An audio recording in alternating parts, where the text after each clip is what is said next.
옛말에 재주가 많으면 밥 빌어 먹고 산다는 말이 있다. 사람들은 어중간한 실력, 재능을 썩 좋게 보지 않는다. 더군다나 애매모호한 재능이나 재주를 여럿 가지고 있다면 사람들의 시선은 더욱 싸늘해진다. 비단 우리나라 사람들만 그런 것이 아니다. 아랍 문화권에는 재주가 많다는 것은 결국 특별한 재능이 없다는 뜻이다란 격언이 있고, 스페인에는 많이 품으려는 사람은 꽉 품을 수 없다. 베트남에는 9가지 일을 두루 섭렵하는 것보다 한 가지를 제대로 하는 편이 낫다라는 말이 있다. 이처럼 국가와 대륙을 초월해 공통적으로 애매한 재능에 대한 부정적인 시선을 가져온 듯하다. 결론적으로 한 분야의 탁월한 전문가가 되는 것, 또는 되기 위해 노력해 나가는 것을 삶의 올바른 과정으로 여겼다. 이와 반대로 여러 분야에 관심을 가지고 애매모호하게 실력을 쌓거나 일정 수준 이상 올라설 수 없는 부족한 재능은 안타까운 것이고 틀린 방향이라 여겼다. 그렇다면 애매한 재능은 정말 슬픈 저주이고 자기만족에 그치는 별 볼 일 없는 것일까? 한 분야의 탁월한 전문가가 되는 것이 자신이 원하는 삶에 다가서는 방법 중 하나인 것은 여전하다. 하지만 개인이 지닌 소소한 재주와 관심, 애매한 재능이 불행의 원인이거나 쓸모없는 능력인 것은 결코 아니다. 오히려 그 반대다. 애매한 재능은 집중해 갖고 나가야 할 핵심 역량으로 변모했다. 이런 주장을 보고 무슨 말도 안 되는 소리를 하는 거야? 라며 거부 반응을 일으키는 이들도 있을 것이다.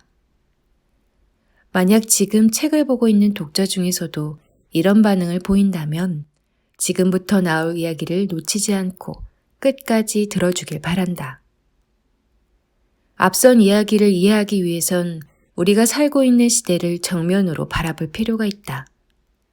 거창하게 시대를 언급하니 괜스레 인공지능, 모빌리티 등 앞으로의 미래에 펼쳐질 다양한 기술 용어들이 떠오르지만 그것들은 잠시 뒤로 접어두어도 괜찮다.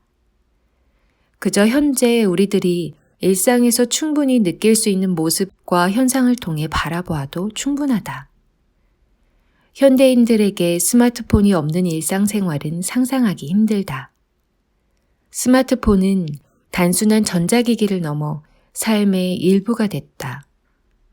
우리는 스마트폰으로 무엇을 하는데 가장 많은 시간을 쓸까? 얼마 전 대한민국이 유튜브에 빠졌다라는 기사를 봤다. 기사에 따르면 우리나라 국민 10명 중 8명이 유튜브를 이용하고 이용자들은 한 달에 약 30시간 가까이 유튜브 앱을 통해 동영상을 시청하는 것으로 조사됐다. 유튜브 이용 시간은 가히 절대적인 수준이다. 그만큼 대한민국 국민의 대다수가 유튜브에 가장 많은 시간을 할애하고 있다. 유튜브에는 온 세상 삼라만상이 들었다는 우스갯소리가 나올 정도로 다양한 주제의 콘텐츠들이 펼쳐져 있다. 심지어 잠자는 영상까지 업로드해 구독자를 모으는 경우도 있으니 말이다. 그렇다면 이런 다양한 콘텐츠를 생산하는 이들은 어떤 사람들일까? 대부분 평범한 사람들이 그저 자신이 좋아하고 관심 있는 분야를 가지고 적당한 수준에서 콘텐츠를 만들어내고 있다. 평범한 가정주부가 전자기기에 대한 리뷰로 30만 가까운 구독자를 끌어모으고 매년 중소기업 매출과 맞먹는 광고 매출을 올리는 세상이다.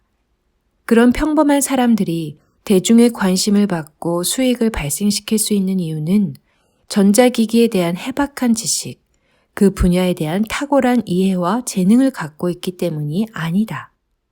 한 분야의 탁월한 재능을 바탕으로 콘텐츠를 생산하는 것보다 애매하고 어설픈 재주에서 출발해 사람들의 호응을 얻는 게 훨씬 더 많다.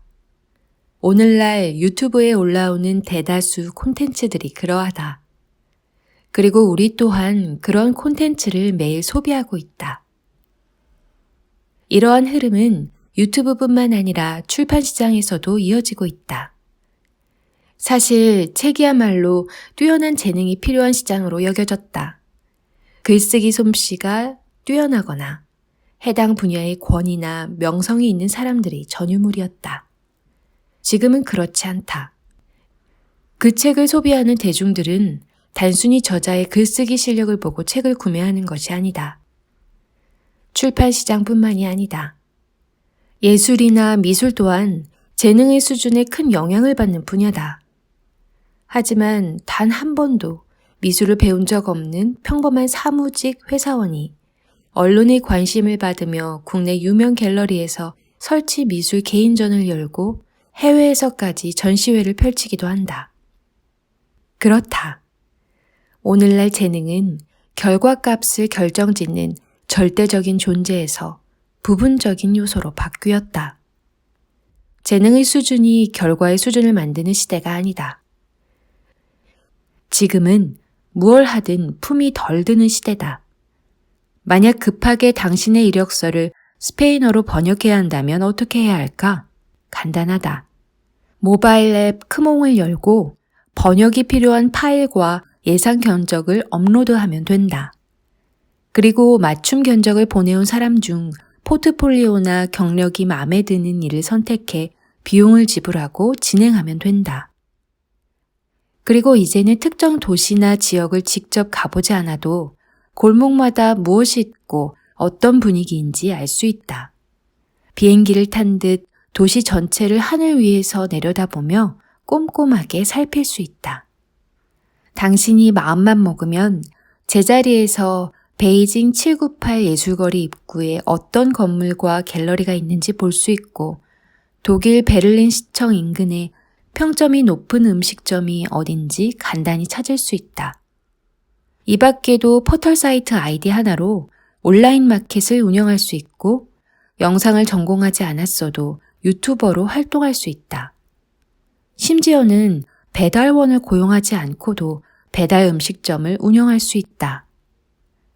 일상에 자연스레 녹아든 온라인 모바일 플랫폼의 다양화는 새로운 시도나 도전을 할 때 드는 시간과 노력을 획기적으로 줄여준다.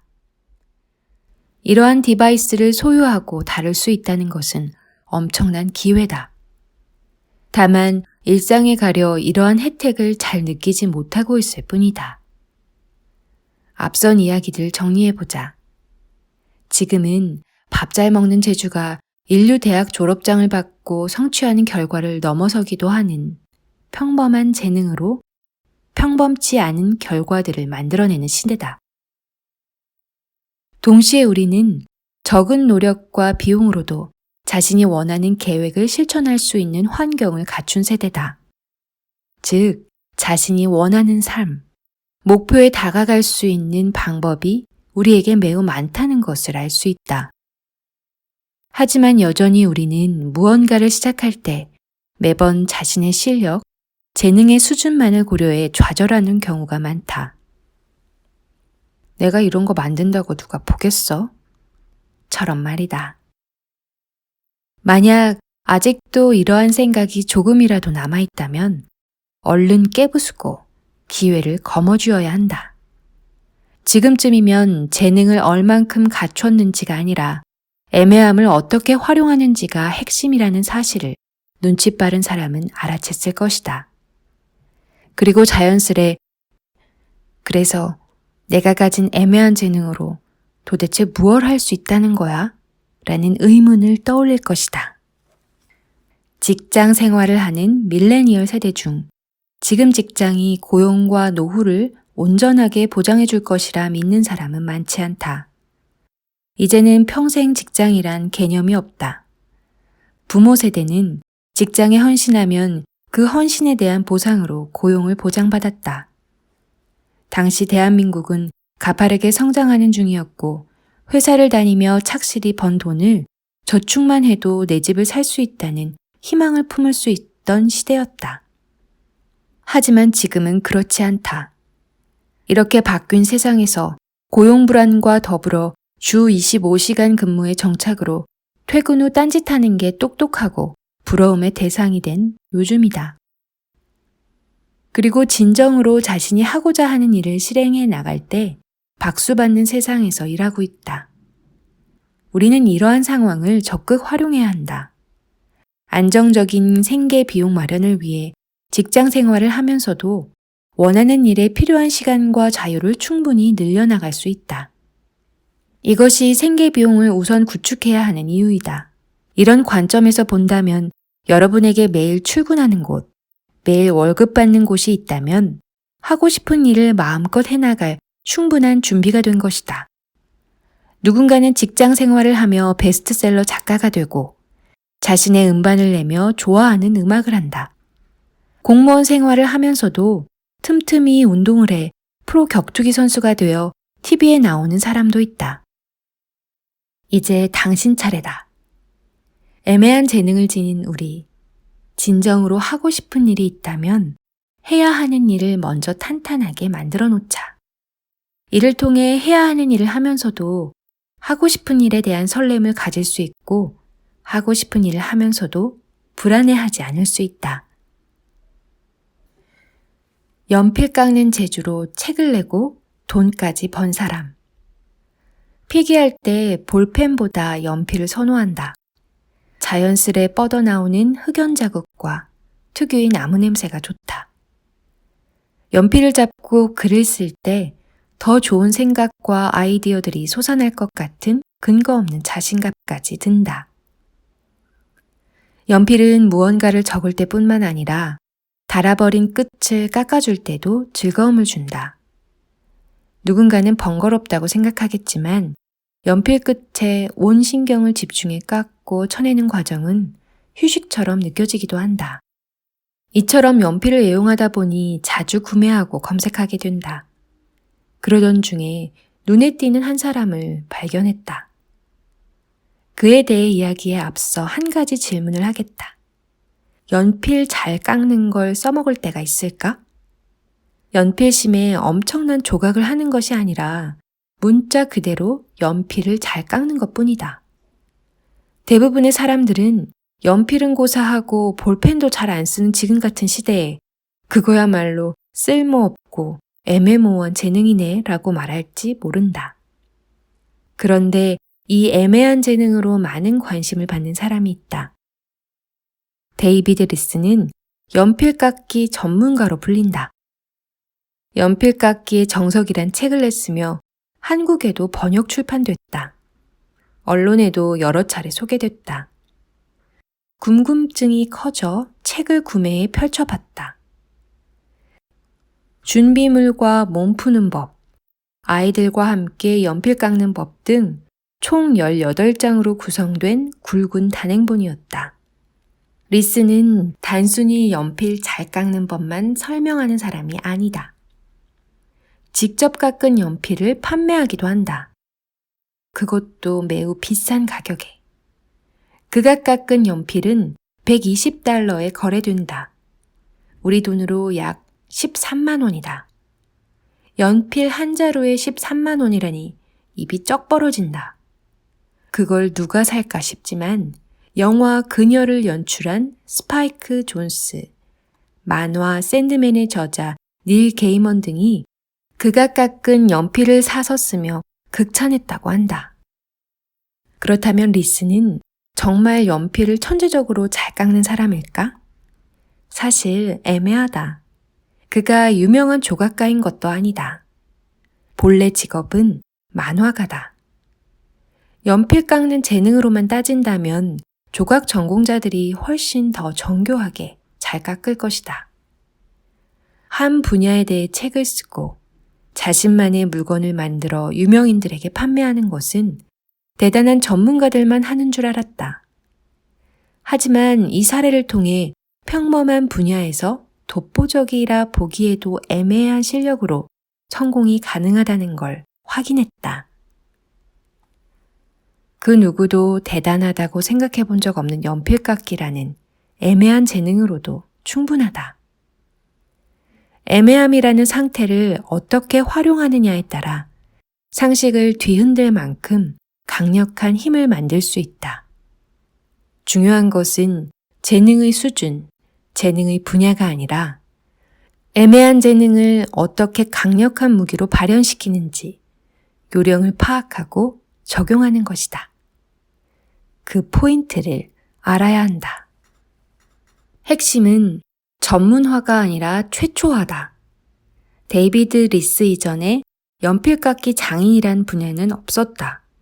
그가 곧 연필깎이와 관련된 최초의 체계화된 지식 생산자다. 내가 직장인 아티스트라는 타이틀을 가지고 활동하기 전까지 사무실 직장인이 설치미술 작가로 활동하는 전례는 없었다. 애매한 재능은 별 볼 일 없어 보이는 기술, 지식, 관심, 환경, 성향 안에서 사람들이 궁금해하고 필요로 하는 최초 지식을 찾고 개발할 수 있는 원석이다. 그럼 이제 본격적으로 당신이 지닌 평범하고 애매한 재능이 무엇인지 찾을 차례다.